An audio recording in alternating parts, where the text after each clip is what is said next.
What's up, guys? Welcome to another episode of Chat with Will Grant. I am Will Grant, and this is our co-host, Dr. Edwin Adams. This month has been all about nutrition, so I'm excited for another week to talk about nutrition and see how we could all evolve into a happy, healthier, stronger version of ourselves while using nutrition. Nutrition is definitely a hot topic for not only our health and our happiness and our strength, but for the health of our planet and for the health of our mental health. And yeah, what's up, Edwin? How are you doing today? What's up, Will Grant? It is another beautiful day in Louisiana. So I'm seeing a lot of growth outside and excited to be inside, though. However, with you, growing this up here through the proper application of knowledge into eating and nutrition principles that help us overcome the obstacles in front of us. So I've really enjoyed all the commentary we have gotten in response to all these obstacles, Will. We're almost done. Today, I feel very confident we're going to get through the last, I think there are 3 obstacles left. And then we're off to the next topic in nutrition. Well, I'm excited, man. I'm looking forward to it. And yeah, nutrition has definitely been and has always been kind of one of my favorite topics ever since I was a kid, really. So I could sit here and talk about nutrition pretty much all day. So Well, I tell you what, Will, I like the environment in which you're doing the presentation today. So well done. I'm glad you got out into the yard because you've been preaching to us. We need to get outside with our bare feet in the grass, breathing in a diverse microbiome that's going to drive a lot of the health principles that we're talking about. So way to change the environment and disrupt the comfort zone, man. yeah, exactly. Here I am barefoot. I'm next to my front yard food forest here. That's kind of what pretty much got me into all of this, is learning about the gut microbiome and learning how the microbiome literally determines our health, determines our happiness, and determines much of what we feel, much of what we think, and our moods and everything like that. Food is just information. Food is information to our DNA to tell our DNA how to express, either to express the healthy genes or to express the sick genes. So, and I've heard, Dr. Zach Bush mention many times that still blows my mind to think about it, is that we are literally more of the microbiome. We are more built of these microfungi and microbacteria than we are human. I think 15, 20 years ago, the doctors and scientists thought that we're using like 1 or 2% of our DNA and the rest was just junk DNA. But if you look out in nature, nothing is wasted. Everything is used. And it seems like in the past 10 years from the evolution of science, we're discovering about the just the power and the ability of fungi and the fungi network that's not only throughout our soils, but that almost mirrors the fungi network that is in our gut. And we have more microbacteria in our eyes and in our hands and in our fingernails and all this than I think we really realize. And I think a lot of it with the pandemic going around, people are almost trying to fight the microbacteria, not realizing that we are the microbacteria. So it's pretty interesting, but I'm excited to talk about it, like always.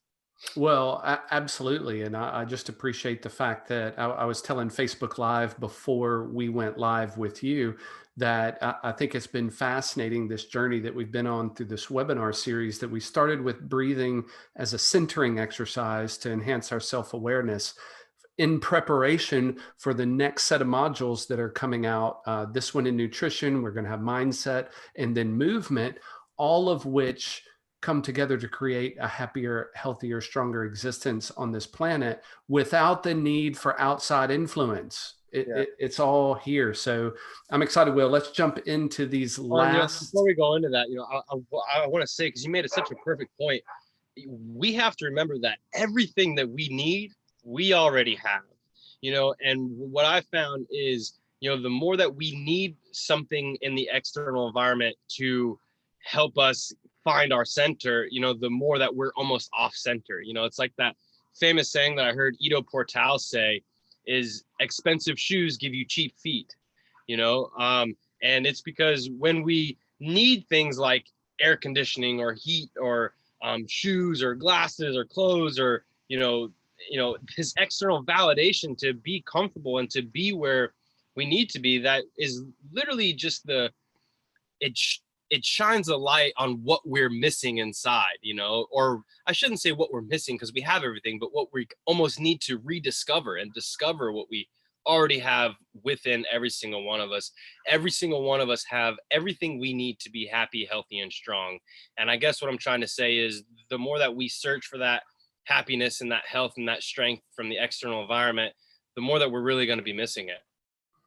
Yeah, absolutely, Will. The two words I use a lot in my disruptcomfort.com coaching program is it's a two-phased approach. It is always a disruption of comfort that allows you to enhance your awareness, and it's the actions you take that are going to create the outcomes that you want. So those two things go together, and I'm proud to help the return attendees. These are our rabid fans who are always here with us. Braden, Dalton, Gary, Jonathan, Raymond, glad y'all are here. Be sure to interact with us, asking questions. We're always here to serve you while we're on Zoom with you today. So, Will, are Exactly. you That is ready? one of the coolest things about this platform that we have, and if you are here on live, that you can come and ask questions and literally have a live interaction. So any comments that you have of something that you say, or maybe if we say something that may be a little confusing that needs some clarification, just put it in the comment box below. And, Edwin is pretty good at keeping an eye on that, and, we'll check into that. And if you're watching on YouTube, don't forget, you can join in on these conversations. All you got to do is go to chatwithwillgrant.com, and we're doing them pretty much every single Thursday. Every once in a while they switch, maybe a time or a date, but for the most part, it's pretty much every single Thursday. So don't miss out. And we're doing all sorts of topics on anything that's going to help us become happy, healthy, and strong as individuals, as a species, and as a planet. Yeah, brilliant. All right, Will, here we go. Here is the next obstacle. This sounds more like an excuse, but again, most of these obstacles have sounded like excuses. So I don't know what I should eat. So when you're dealing with a young athlete, a young professional that you're working with, any of your clients from your past training experience, when people throw that out there, is I don't know what to eat. How do you address that in this world of instant access to information? Well, I mean, I think that one, in my perspective, seems the least amount of an excuse, because if you search Google, if you search, online, there's so much information out there that's telling you all sorts of different things. Some is telling you having 6 meals a day, some is telling you having 1 meal a day, some is telling you eggs are the healthiest thing possible, some is telling you eggs are the worst thing possible. There's all these different things trying to tell you that you can't eat meat, that you should be vegan, or then there's things that are telling you you should only eat meat, and it just becomes extremely confusing. And I think that's why we're here today, and I think that's why I'm super passionate about clarifying this, because I feel like one thing that I like to do is I like to read all the opposing articles that disagree with what I believe, because when I first started understanding, or when I first started becoming interested in nutrition, I was just trying to find food to, to overcome my hunger, because I grew up extremely poor, where, food wasn't around very often, where, I would ride my bike to McDonald's all the time and just, offer people who were in McDonald's to put up their trash for a quarter, and then hopefully I can get that 54 cents for a cheeseburger, and then on my ride home I would stop at this tree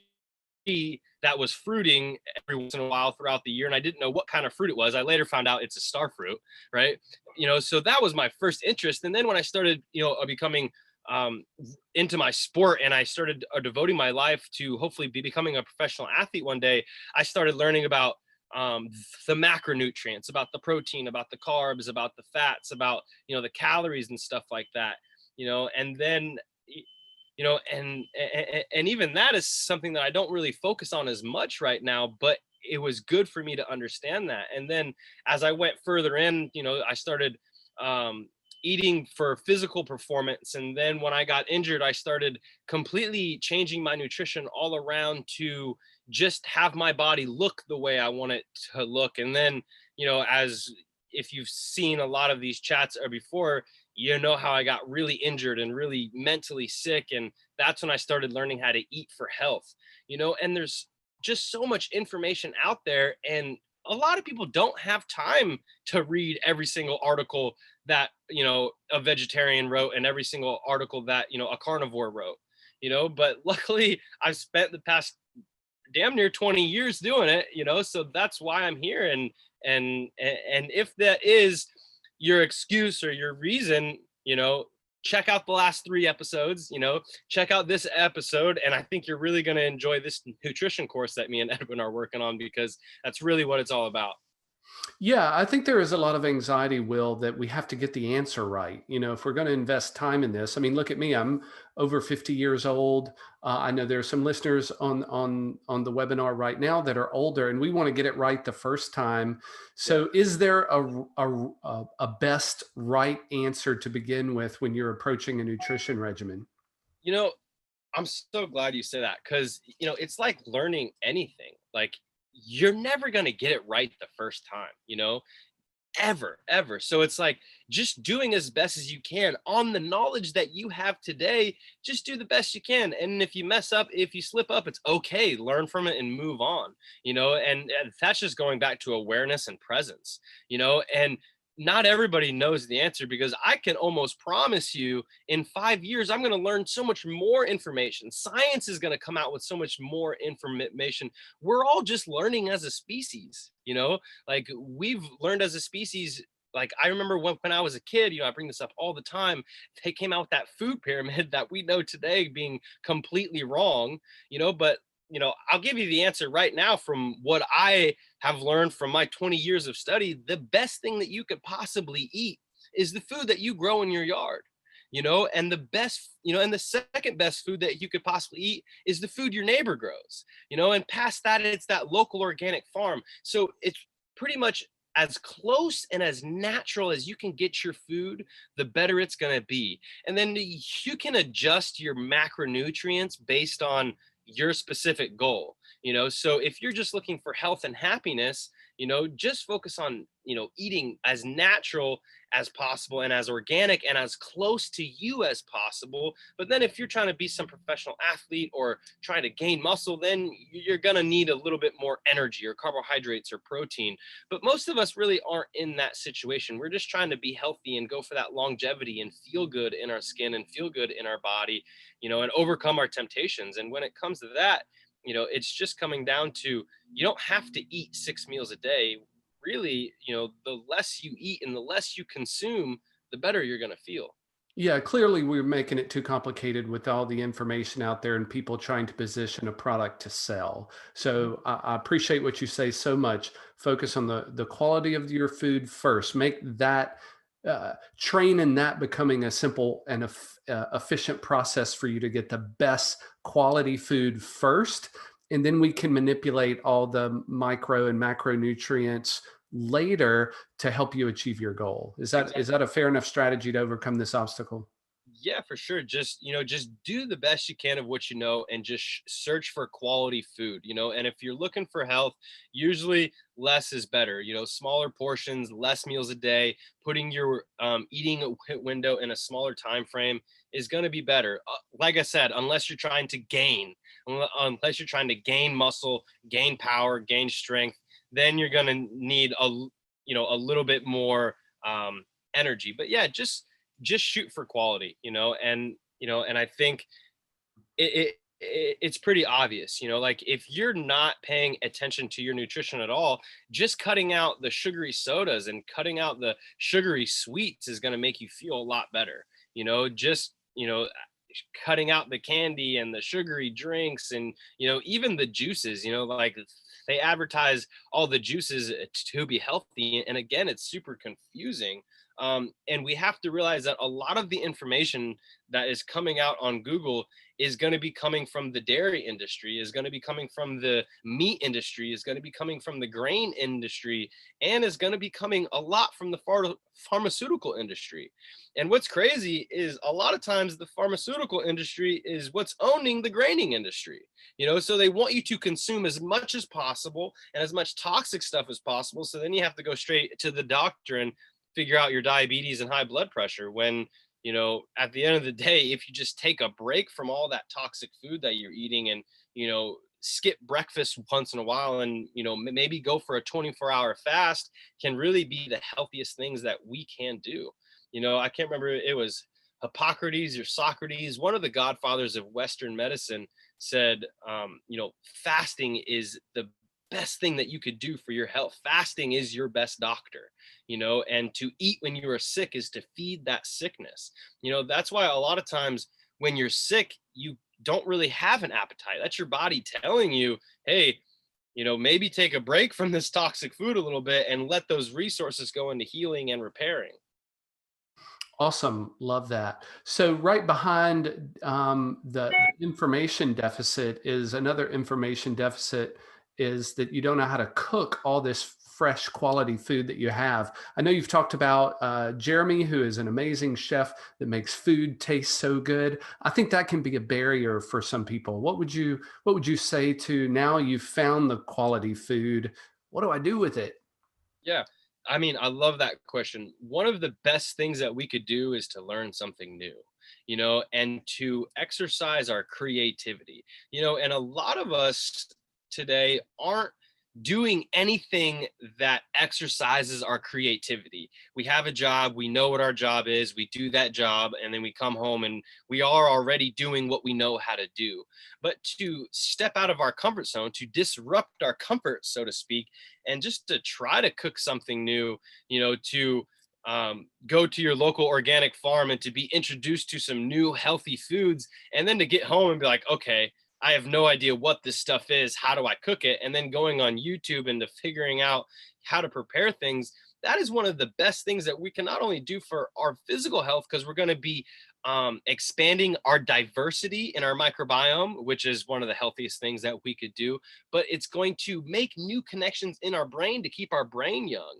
So cooking, for so many of us, can be one of the most amazing ways to exercise our creativity and to be able to provide some value for our family and our loved ones, just to try to cook something. And hey, if you cook something and it doesn't taste good, that's where you're going to learn the most of how to cook, is by making mistakes.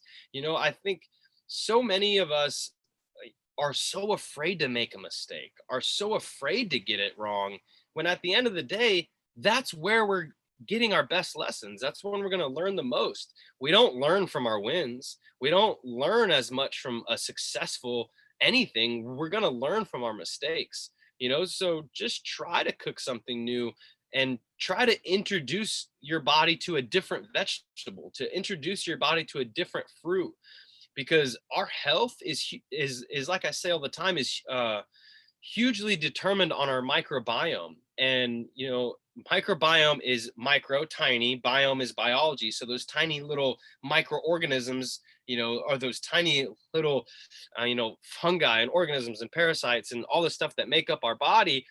And what's crazy is the more diverse and the more variety your diet is of those fruits and vegetables, the healthier you're going to be. Every different fruit and vegetable helps support a different function in your body. So the more different, the more diverse your bugs are, or the more diverse your nutrition is, the broader range of what your body is going to be able to protect itself from. It's kind of like, we all know those parents. Some of them may have had those parents who try to protect their kid from everything. And when you protect your kid from everything, they grow up not being able to survive through anything, or they're not going to be able to overcome anything because everything is too much. But when you're able to give that broad range of diversity in your diet, you become healthier and your body can protect itself from different intruders, so to speak, in the same way as, I compare it all the time to temperatures, because, a lot of us stay in the same temperatures all day from 70 to 75. If it gets too cold, we'll put a sweater and a jacket on. And if it gets too hot, we'll run inside and turn the AC on. And that diminishes our body's ability to defend itself. It diminishes our body's ability to protect itself. And the broader range of temperatures that we can surround ourselves with, or I guess engulf ourselves in, the healthier our immune system, and the more our immune system is going to be able to handle, in the same way that the more variety your fruits and vegetables are, the better your health is going, or the stronger your health is going to be. Yeah, it makes a lot of sense, Will. You know, along these lines, since we're talking about meal preparation, there's a lot of information out there saying that these natural products that we're eating, these fruits and and vegetables, also have defense mechanisms in them, while also having health benefits. So there's this question of, well, I know I need to cook, say broccoli, for instance. Tons of health benefit to eating raw broccoli. But if you eat raw broccoli, you're also going to irritate your gut lining and you're going to feel really bloated. So, recommendation is any cruciferous green leafy vegetable, or well, green vegetable like that, you need to cook or steam for about 20 minutes. Now, in doing so, you run the risk of dropping the nutrient levels a little bit, but you also help improve that irritating gaseous byproduct. So, how do you balance the good and the bad right there, Will? I mean, eating raw vegetables is extremely healthy for you, but like I said, a lot of us, because of our our modern diet, can't really take it because we don't have that diverse of microbiome already in there, but we've eaten raw for, thousands on thousands of years, before we ever even discovered fire, you know, but our microbiome back then was so much more diverse. It was so much bigger. And now it's like you have to work that in. Like, but right now, like, because I eat raw vegetables all the time, I could eat broccoli all day and not have a problem. But that's not for everybody, because you have to work up to that.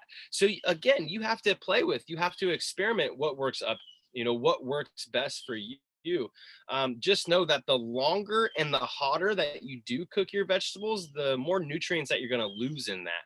So if that is challenging your gut lining, start small and then keep working it up. But I mean, I think eating raw foods is extremely healthy for you. Just so many, like, if you've had a not so good diet, or if you've ate the same foods for the most part your whole life, and then you watch these videos and you're like, oh no, I got to have all these fruits and vegetables, and you go ham, having all of it, I guess ham's not the right word, go crazy, you know, having all these raw fruits and vegetables, your gut's going to feel a little funny because your microbiome isn't used to that yet. You have to build up to that, and that's going to come with some individuality of playing and experimenting with what works for you, and what works for your family. And I think you're never going to always have it right. I don't think there's ever been a human being on this planet who's had it all figured out. Like, we're even finding stuff now where Albert Einstein was wrong on some stuff, you know, like, that's okay. Like, we are all wrong. I think the goal is to be as close to the truth as we possibly can. And the only way to do that is to make mistakes and to try and to experiment, and just learn what works for you. Because, like, those raw, you know, leafy greens and broccoli and stuff like that, it can be challenging to digest for a lot of people if they're not used to it. So just, start steaming it, start sauteing it, in some light olive oil, and then slowly work it to less and less cooking, and then, and what I found is, if you've eaten, like, the same bad foods pretty much your whole life, and if you go crazy and just try to do everything perfect, you're not going to stick to it anyways. You know what I mean? Or, maybe some people can, but most people won't. So just kind of slowly try to do a little bit better every day, do a little bit better every week, and I think then it's just more of a process instead of a destination, that we're never really going to get. Because, even I had pizza earlier this week, like, it does happen, like, and it's okay. But I think it's just trying to learn more, you know, and if you're here, you are learning more, and just trying to just keep learning and keep experimenting and keep what works for you. And, and the older you get, the more you're going to learn about this stuff, and really the more important it is. Yeah, I think you made some critical points there that are necessary, that we repeat really quickly. That most substantive long-term changes in our diet come from slow progressive introduction of these healthier quality food choices into your diet. If you stop today your old habits and or stop today your old habits, yeah, and you start new ones with all this different food, it is going to be a challenge to your gut. Even introducing a single vegetable into your diet can be challenging. I'll give you a story of my introduction to Brussels sprouts. Hated Brussels sprouts. They smelled terrible. They were thrown at me quickly, and they weren't cooked initially. Who does that to a human being? My Throw brother. Brussels sprouts at them? That's terrible. Yeah. So once I That's what found my out, brother does. yeah, once I found out you could have them cooked and Yeah. mix in a little olive oil with them. Wow, Brussels sprouts are now one of my favorites and are part of a staple Brussels sprout intake Yeah. several times a month, not every day. So there's also that strategy too, is not eating Brussels sprouts every day, but treat yourself to that introduction a few Yeah. times. And I want to point something out. Like a lot of times it's not that we like this food or we don't like this food. A lot of time it's our microbiology that likes it. It's those tiny little microbacteria that, like I said, if you don't have the microbacteria that comes from Brussels sprouts, that microbacteria that's already in there is like, whoa, what is this? Who is this person I don't know?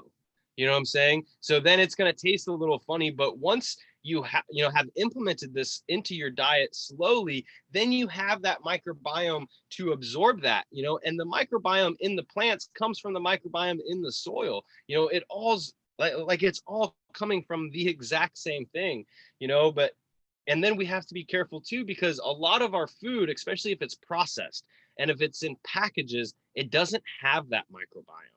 It doesn't have that microbiology. It's pretty much already dead and just loaded with chemicals that are actually antibiotic. And when I say antibiotic, anti meaning against, bio again meaning life, against life, and so many of our foods today, especially our grains and processed foods that are made from a lot of our grains, are sprayed with antibiotic chemicals to kill like the pests and the weeds. And that doesn't just kill the pests and the weeds, that kills the microbiology in the soil that is supposed to, and that's the soil's immune system. So then when you kill the soil's immune system, you have to spray even more chemicals on it. And then you kill the plant's immune system. And then when you eat it, it kills your immune system, because we are our environment. I'm going to say that again because it's so important that I feel like we all need to be reminded and understand so deeply. We are our environment. So if our environment is stressed, if our environment is sick, if our environment is unhealthy, we will be unhealthy. And the more that we can nourish our environment, the more that we will nourish ourselves. And the more that we nourish ourselves, the more we're able to nourish our environment. This goes from our kids, if this goes to our house, if this goes to our soil, if this goes to our earth, our, everything.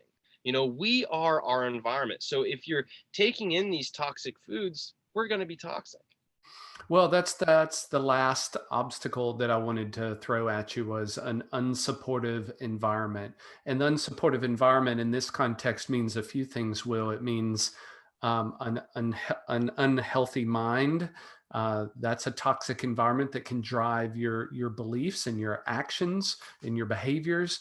Unhealthy physical environment, if you don't have access to the foods that we're talking about, or it could be a toxic group of people that are your environment that create this level of peer pressure, that create the bad behaviors because you're unable to do them on your own. You're more influenced by those external stimuli. And I think we can all look back and identify those environments that were not conducive to our success in bringing in the good information that drives our DNA, which creates being happy, healthy, and strong. So, Yeah, it's like wow. the famous saying, like we become an average of the top 5 people that we surround ourselves with. So, for example, if your friends are wanting pizza, it's going to be hard to not get pizza. And guess what? If you guys all get pizza, you guys are all going to be feeding that same microbiome, that then you guys are built up from the same microorganisms. And then you guys are going to be kind of thinking similar and talking similar and almost even looking similar as well. I love that. Like we are our environment. So if we have a toxic environment, it becomes extremely difficult, and and it's really, really hard, and I hear this all the time when people are trying to eat healthy. Like, it's so hard to eat healthy because my husband doesn't care, or my wife doesn't care, or my kids don't care. And yeah, like it's super, super difficult. And I completely agree. And it kind of reminds me of when I first started wanting to make videos, when I first started, like, okay, kind of getting a vision on what I wanted to do in this life. And I knew I had to figure out this internet thing. And I knew I had to get my face in front of a camera and start learning how to make videos. I kept telling my roommates and all my friends, hey, let's make some videos. Like, hey, and they're like, oh, yeah, yeah, yeah, yeah, we'll do it. Yeah, that's cool. Yeah, like, that's such a good idea. But it would never happen, and that's kind of like the same thing of, hey, let's eat healthy. And then everyone's like, yeah, yeah, I'll try that. And then nothing ever happens. But it took until the time where I went out and I bought a camera.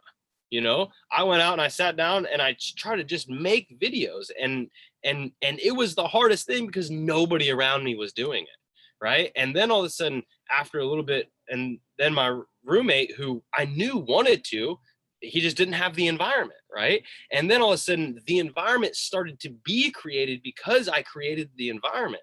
Like, I'm not taking full credit for it, because then he picked it up, and then our friends got a camera, and then our other friend got a camera, and now it's like we'll have a house of 5 YouTubers. And now it's so easy to make constant content and to get that, and it's the same thing with a healthy diet. If you're in a family or if you're in a house, the it's like that law of inertia. Just to get it going is always going to be the hardest thing. But once you can, and if you just keep showing up, if you keep showing up and just doing the best you can every single day, it's going to keep getting better. We have to be the light. We have to be the example, because we can't rely on our environment. We have no control over our environment other than how we react to it. So just to do the best yourself, go out and, making a little bit step forward and doing a little bit better every day. The people around you are going to pay attention. They're going to see way more than what you do than what you say. So you can say all day, hey, you shouldn't eat that chocolate, but they're going to be like, okay, yeah, I know. But until you stop eating that chocolate and they start seeing how much better you're feeling, I, I don't want to say chocolate as an example, because I have a deep love for chocolate, and there's some dark chocolate that's good. I'm going to say grains or sugar. Like, sugar's really the devil in us all. Like, sugar is the worst. Like, and we're all pretty much addicted to it, like we talked about. So it's like, just to have a little bit less sugar in your house is going to encourage your environment to. And then when you start feeling better, it just becomes so much easier. And I think you can't wait for your environment to change. You have to start with what you already have, and then your environment starts to adapt. When you raise your vibration, your environment raises to that. As opposed to just waiting for some certain time of it all going to be perfectly worked out. It's never going to be perfect. Nothing is ever going to be perfect. You have to raise your vibration for your surroundings to raise its vibration. Well, let's talk about your environment real quick, Will. This is now a change of season that we are experiencing in the lower half of the United States. So, what do you do in your microbiome back in front yard this time of year, the fall season, in anticipation of winter? What changes are you making? Do you plan anything new? Is there a harvest coming? What's up? Well, first of all, this tree right here, this is a peanut butter tree. Like, yeah, I just want to show this off. This actually fruits jars of Jif. No, I'm kidding. But it gives off little cherries that literally taste like peanut butter, and then that right there is a papaya tree. That's a mulberry tree. So I do things a little bit differently, right? So instead of planting rows and crops in the spring and harvesting in the fall, or if you're from the South, in Florida, they actually start planting it now and then harvesting throughout the season. I kind of like to mimic a forest because I travel all the time. I don't want to be harvesting when I'm not ready to harvest. I just want to be able to almost be like Willy Wonka and the chocolate factory, but with edible fruits and vegetables, to just walk around. Oh, look, this is what's fruiting today.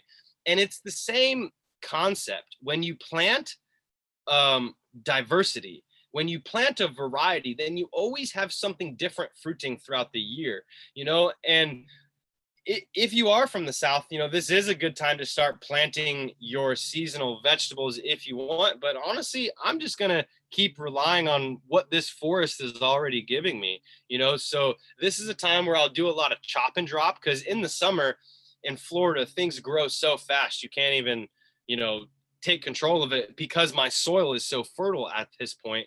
Everything's just growing so fast. So you know, I can't even keep it up with the trimming, but now it's starting to slow down. So I'll trim all the excess and I'll feed that to the soil. That is the most important concept of it, right? And because remember, in nature, nothing goes to waste. Everything is feeding itself, okay, in this perfect little circular cycle, I guess you can say. So if you look out in the forest every fall, the sticks and the leaves fall, and that's what builds that soil. That's what builds that microfungi, that microbiology that then feeds the plants.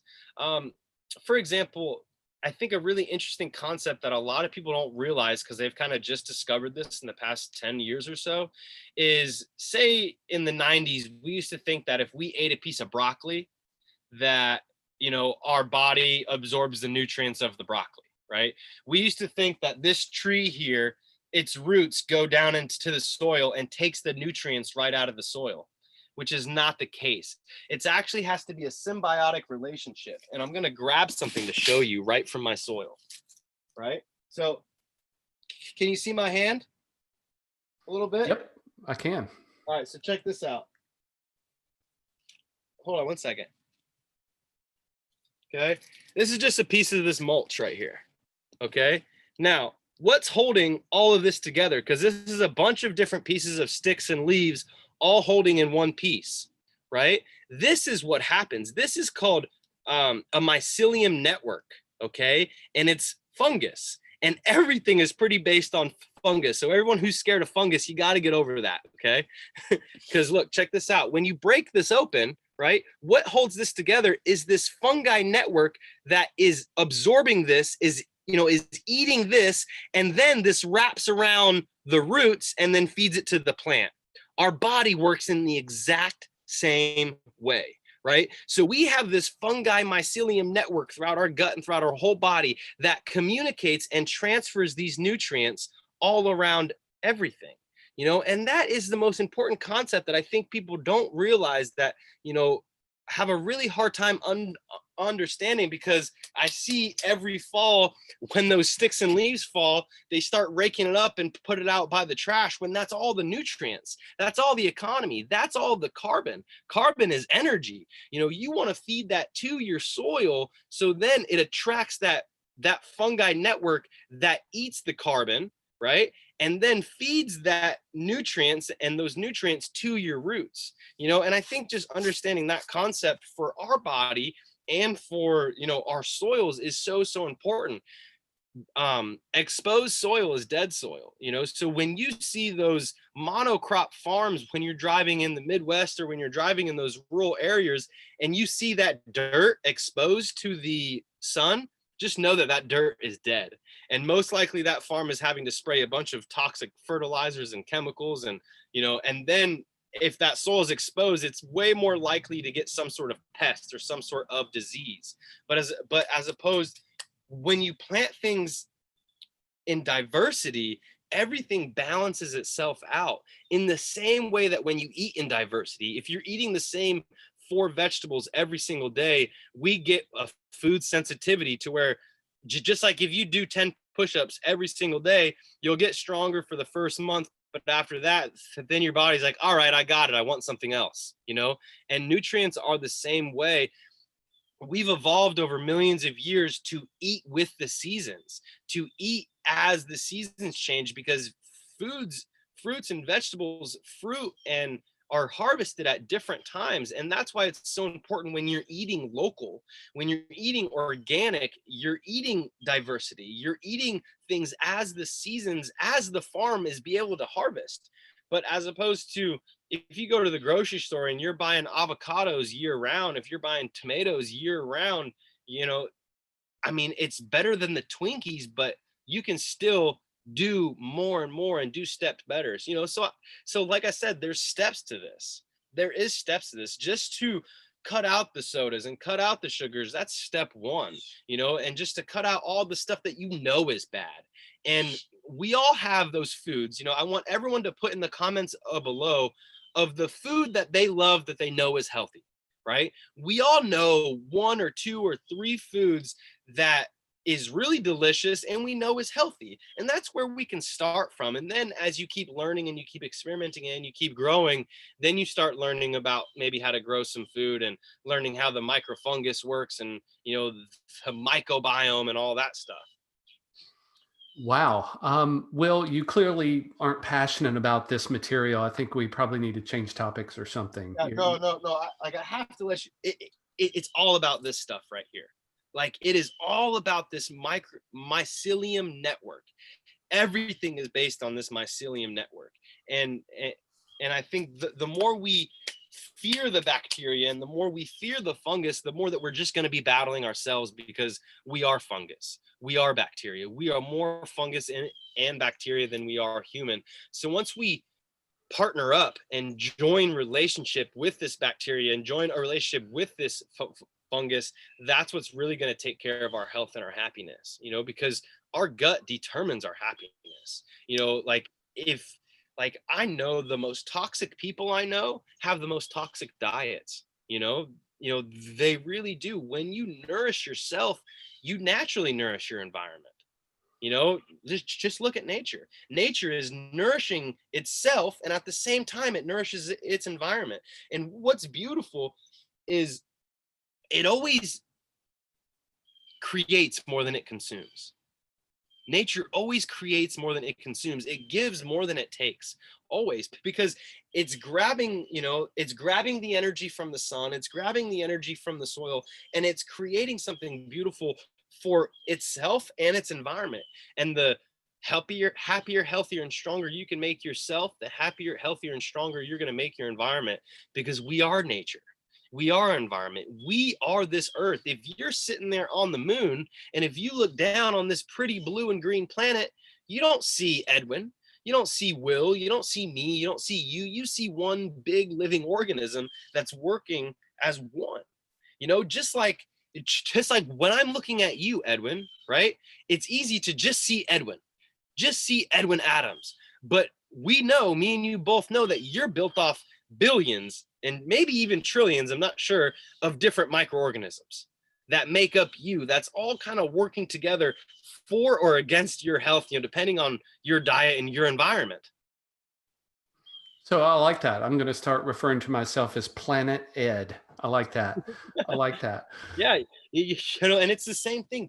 Like biology, it goes by the same laws. It's working in the same way. Like even a tree, you look at a tree and you see one thing, but when you break it down, it's built off tiny little microorganisms, tiny little microfungi, and everything that makes up that one living thing. It all goes down to the atoms. Yeah, and we're not talking about the Edwin Adams. Anyway, that was a terrible joke.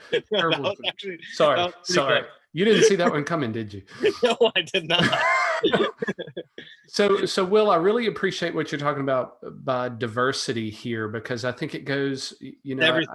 I don't want to leave the nutrition topic, but we're talking about diversity of thought is only going to make you better. Diversity in the way you communicate is only going to get better. You're only going to get better through that. And also in communion with a diverse group of people is going to make you better. So these nutrition concepts that we're referring to, ladies and gentlemen, are ubiquitous across life. So why not engage in this type of diverse practice first with your nutrition to feed yourself, and then cooperate in a diverse environment? That's how you make this world a better place, right, Will? Oh, 100%. It's all about diversity. That's what brings health, and that's what brings intelligence. If every single person in your circle of friends is voting for the same person, you're probably going to be pretty narrow-minded.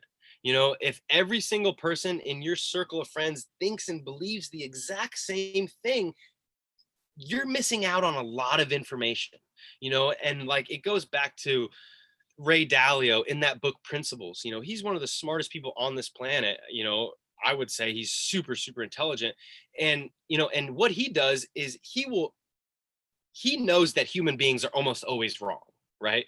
Almost always wrong. So what he does is he will always, when he finds himself a belief, he will intentionally search out the smartest person he could find who believes the opposite, right? Because if this person's this smart, why does he believe that? Instead of thinking, hey, this guy's an idiot and he's stupid, maybe he knows something you don't know.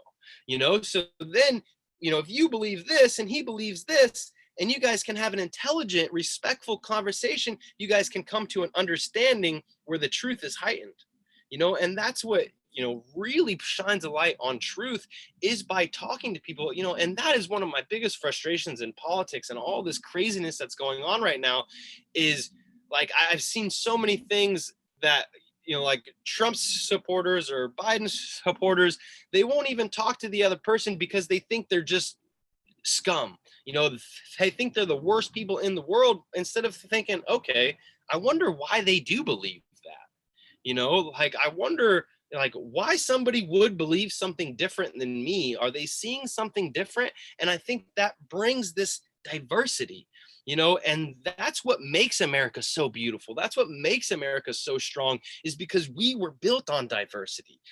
That's because we're able to understand. And I think now that it's like us all have to be the same and believe the same is wrong. Like, it's okay to believe something different. Like, if we all believe the same things, I don't think we'd get very far. I think we'd run ourselves straight to the ground.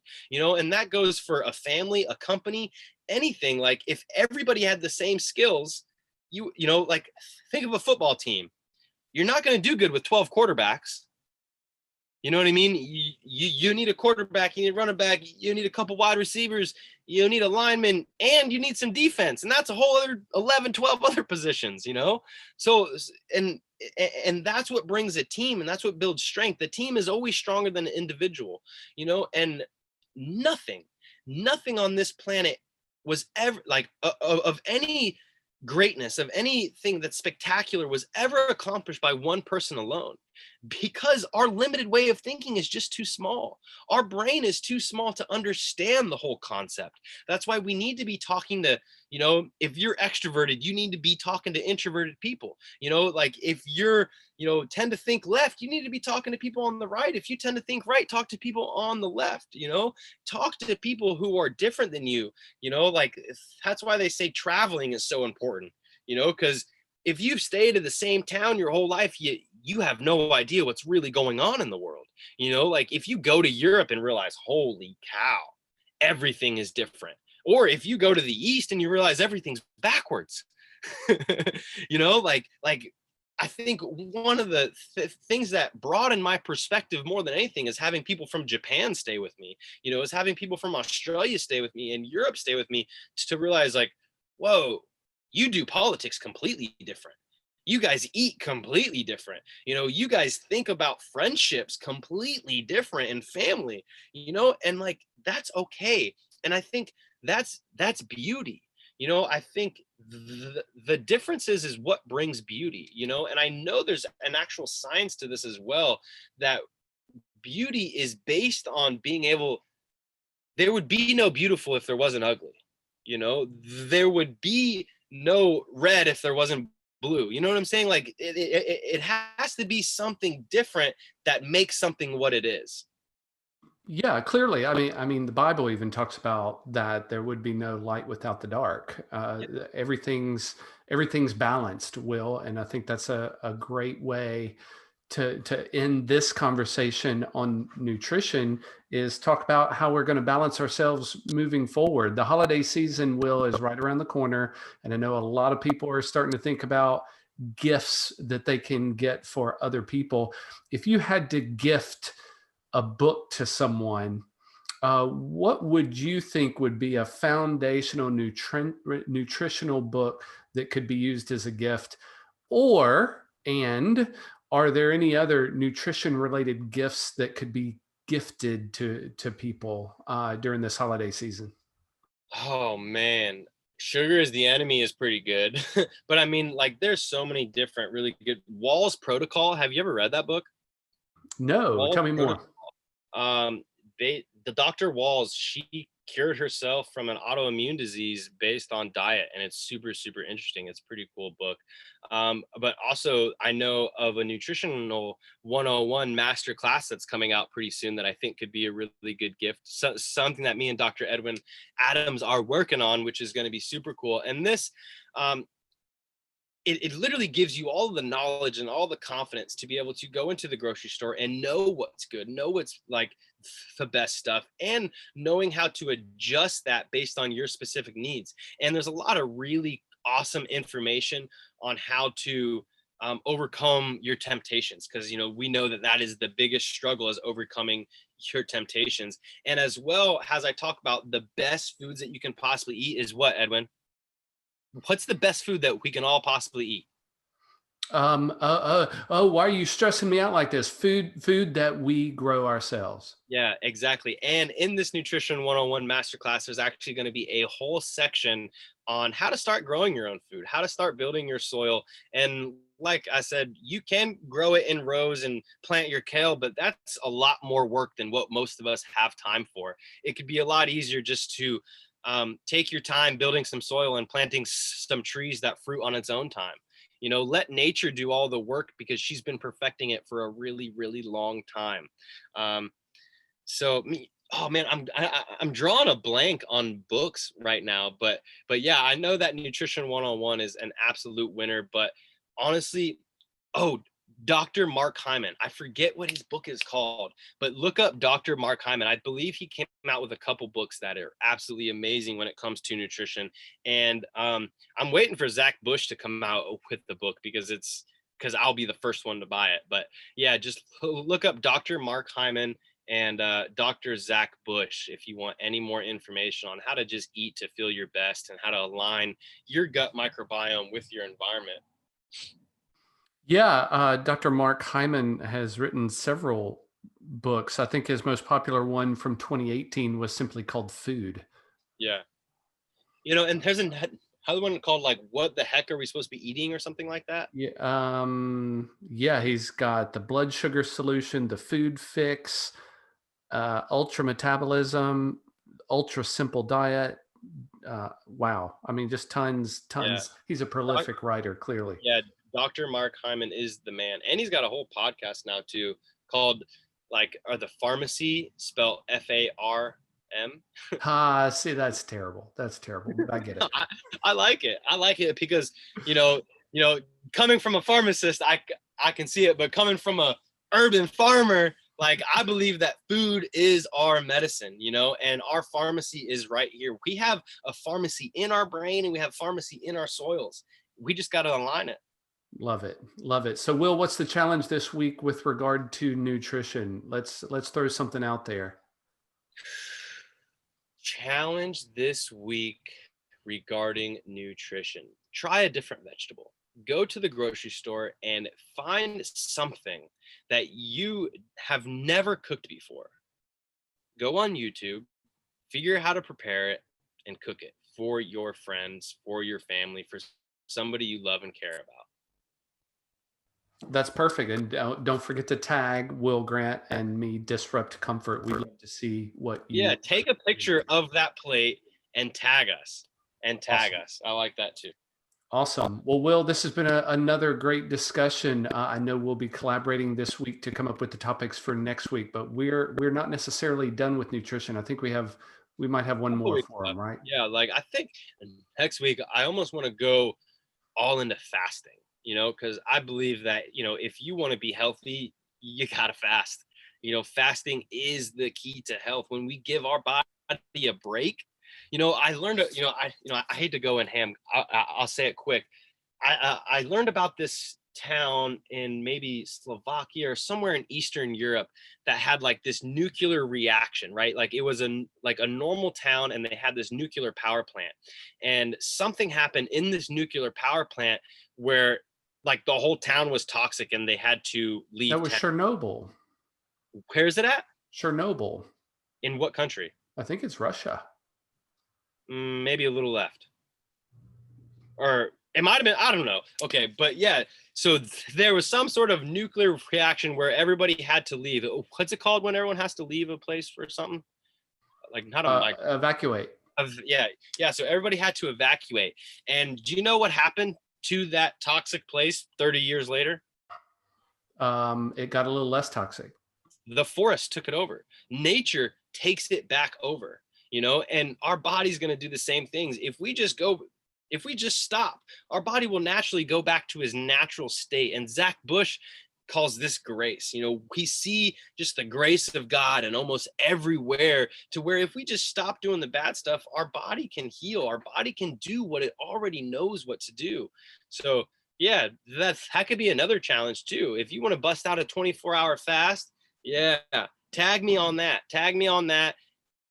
Slide in my DMs, message me how it's going, and try a new vegetable this week as well. So I want to say, Edwin, thank you so much for showing up, for making this possible, for giving us your awesome insights on the other side.